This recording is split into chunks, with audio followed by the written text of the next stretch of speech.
Ya bundan sonra böyle elden ayaktan kesilirsem ne olur halim diye çok korkmuştum. 33. gebelik haftası itibariyle doğum gerçekleşebilir mi?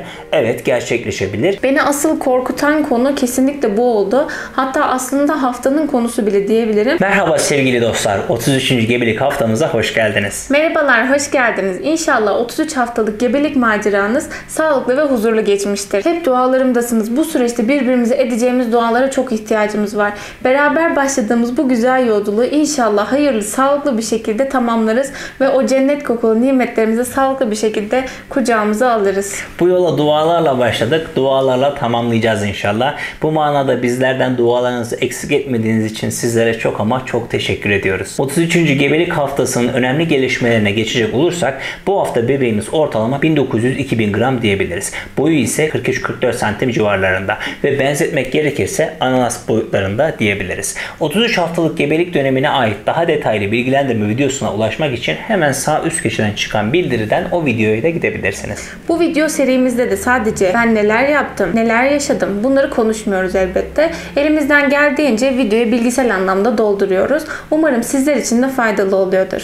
Bu arada kanalımız sadece gebelik ile ilgili videolardan ibaret değil. Kanalımızda toplumun temel taşı olan aileyi hedefliyoruz. Bu hedef doğrultusunda da önce gebelik, sonrasında bebek gelişimi, aile eğitimi ve psikoloji üzerine eğitim video serilerimizde devam edeceğiz. Sizin için hayatınızın her alanında faydalı olacağını düşündüğüm video ve oynatma listelerine açıklama kısmındaki linkler üzerinden ulaşabilirsiniz. Rabia'cığım, bu hafta senin için biraz zorlu geçti sanırım. 33. gebelik haftasının son gününde ne hissettin, neler yaşadın? Anlat bakalım. 32. haftada yaşadığım siyatik ağrısı vardı ya, beni epey bir korkutmuştu.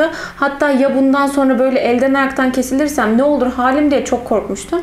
Elhamdülillah bu hafta herhangi beni bir zorlayacak ağrım sızım olmadı. Ama her an olabilir diye tetikteydim. Bu hafta genel olarak ne olur ne olmaz, aman başıma bir şey gelirse korkusuyla kendimi çok yordum. Temizliktir, odur budur derken aşırı yorucu geçti bu hafta. Hatta Barış bir ne oluyoruz, bu kadar yorma kendini yoksa yuva kurma içgüdüsü mü geldi diye dalgasını geçti ama içim rahat etmedi hiç. Hala kendimi sanki bazen böyle hamile değilmişim gibi bir şeyler yaparken buluyorum. Sonra da yaptığın yanlışın farkına varıp akşama gelince ahlanıp ahlanıyor. Sevgili anneler, siz Rabia gibi olmayın. Kendinize mukayyet olun. Rabia'yı kendini yormaması için sürekli uyarıyorum. O da yorulmadığını söylüyor. Neyse, yormadan yavaş yavaş bitiriyorum işte işlerimi. Çünkü bir de haftaya İstanbul'a gitme ihtimalimiz var. Bebek için kendim için liste yapmaya falan başladım. Bu seferki yolculuk öncesi biraz daha stresliyim. Çünkü hiçbir şey eksik kalsın istemiyorum. 33. gebelik haftamda not aldığım konulardan ilki bu temizlik ve toparlanma telaşı oldu. Bu hafta çok şükür geceleri hiç uykum bölünmedi. Çünkü yorucu bir haftaydı. Sabahları bayağı bir erken kalktım. Akşamına sürekli bir yerlerde uyuyakalmakla geçti. Normalde 2-3 kez kesin tuvalete kalkardım. Yorgunluktan hiç uyanmadım. Bu arada unutmadan söylemek istiyorum. Liste demişken henüz bebek için bir liste oluşturmadım. Bir hayırlısıyla İstanbul'a gideyim, orada listemi yapacağım, alışverişe çıkacağım. O zaman da zaten detaylı bir şekilde Rabia kendi kanalında paylaşıyor olacak. O yüzden hala abone değilseniz Rabia'nın kanalında sağ üst köşeden çıkan bildiriye tıklayarak abone olabilirsiniz. 33. gebelik haftasında yalancı kasılmalarınız devam ediyor olabilir. Doğum yaklaştıkça rahim kendini hazırlamaya devam ediyor çünkü. Aynen öyle. Benim de hala ara ara yine toparlanma şeklinde veya aşağı tarafa doğru bir baskı şeklinde kısa süreli kasılmalarım oluyor. Bu kasılmaların meydana getirdiği olumsuz etkileri azaltmak için bol bol su tüketmelisiniz. Su yaşamın her döneminde önemli olduğu kadar hamilelikte çok daha fazla önemli bir konu. Amniyotik sıvının yeterli miktarda olması ve böbreklerinizin sağlıklı bir şekilde fonksiyonlarını yerine getirebilmesi için bol bol sıvı tüketmelisiniz. Su içmek aynı zamanda bu yalancı kasılmaları azaltmaya da fayda sağlayacaktır. Zaten havalar şu an öyle sıcak ki ben şahsen su içmeden duramıyorum. Bebeğin vermiş olduğu sıcaklıkla birlikte eskiye nazaran daha da fazla sıcaklamış hissediyorum kendimi.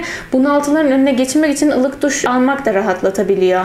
33. gebelik haftasının önemli gelişmelerinden bahsedecek olursak bebeğimiz solunum egzersizlerine amniyon sıvısını yutarak devam ediyor. Fakat oksijeni hala plasenta aracılığıyla karşılıyor. Akciğerlerin oluşumunun tamamlanması 36. haftaya kadar devam edecek. 33. gebelik haftası itibariyle doğum gerçekleşebilir mi? Evet, gerçekleşebilir. Bu haftalarda doğan bebekler solunum desteği alarak hayatta kalabiliyorlar. Allah korusun, hiç bu ihtimal ihtimalleri aklımıza dahi getirmeyelim. Bunları neden konuşuyoruz o zaman? Farkında olmak için konuşuyoruz. Allah korusun kendimizde herhangi bir olumsuz durum hissedersek bunların takibini iyi yapmamız gerekiyor. Kesinlikle öyle. Mesela ödem gebelikte gayet normal bir şikayet olsa da bu şikayete şiddetli baş ağrısı, baş dönmesi, tansiyon yükselmesi eşlik ediyorsa vakit kaybetmeden doktorunuzla iletişime geçmeniz gerekmekte. 33 haftalık hamilelik itibariyle doğum ile ilgili araştırmalar yapmalısınız. Yaşayacağınız sürece hazırlıklı olmalısınız. Olumsuz doğum hikayelerinden olduğunca uzak durun. Her gebelik kendine özgüdür. Etrafınızdakiler olumsuz doğum tecrübesi yaşadıysa aynı sizin başınıza gelecek diye bir kaide yok. Kesinlikle Barış bu konuda çok haklı. Yine bir video yönlendirmesi yapacağım müsaadenle. Barış'la doğum korkusu üzerine güzel bir seri hazırlamıştık. Onu da hemen sağ üst köşeye ve açıklamalar kısmına koyalım. Korkularımızın temelinde bilgisizlik yatıyor bence. İnsan neden korkar? Bilmediğinden korkar tabii ki de. Tam tersine bir konuyu ne kadar bilirsek o kadar o konuya doğru gözle bakmış oluruz. 33 haftalık gebelik dönemiyle artık hızlı bir kilo artışı söz konusu olacak. Eğer faydalı besinlerle aramız çok iyi olursa bebeğimiz de o kadar iyi faydalanacaktır. Bu haftaya kadar ortalama 9 ile 13 kilo arasında bir kilo artışı bekleniyor. Ben de 9,5 kilo aldım. Siz kaçar kilo aldınız? Nasıl gidiyor? Yorumlarda benimle paylaşabilirsiniz. 33. gebelik haftasında bebeğimiz gittikçe büyüyor, yeri daralıyor ve bebeğimizin yaptığı esneme hareketlerini daha sert hissediyor olabilirsiniz. Beni asıl korkutan konu kesinlikle bu oldu. Hatta aslında haftanın konusu bile diyebilirim. Geçen akşam o kadar şiddetli bir hareketlenme hissettim ki bayağı bir tedirgin oldum. Çünkü bir saat boyunca asla durmadı bebek. Şimdi şundan korkuyorum. Bu zamana kadar bebek baş aşağı pozisyondaydı. Acaba bu büyük hareketle tam ters bir pozisyona mı geçti? Bu biraz endişelendiriyor beni. Aslında endişelenecek bir durum yok. 38. haftaya kadar baş aşağı dönebiliyor.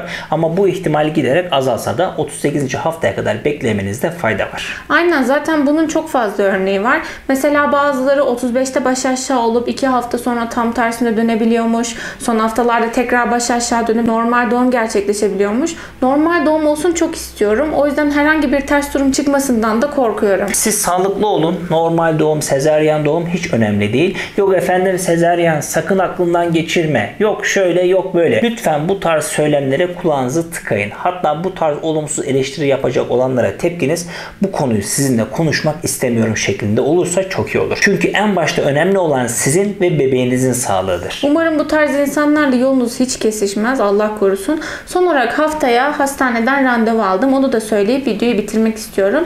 34 veya 35. haftada uçakta bir yolculuğumuz olacak. 28. haftadan itibaren uçağa binebilmeniz için doktor raporu olması gerekiyor. Devlet hastanelerinden bu raporu alabilirsiniz. Tercih edeceğiniz havayolu firmasının gebelerle ilgili olan kurallarını mutlaka araştırın.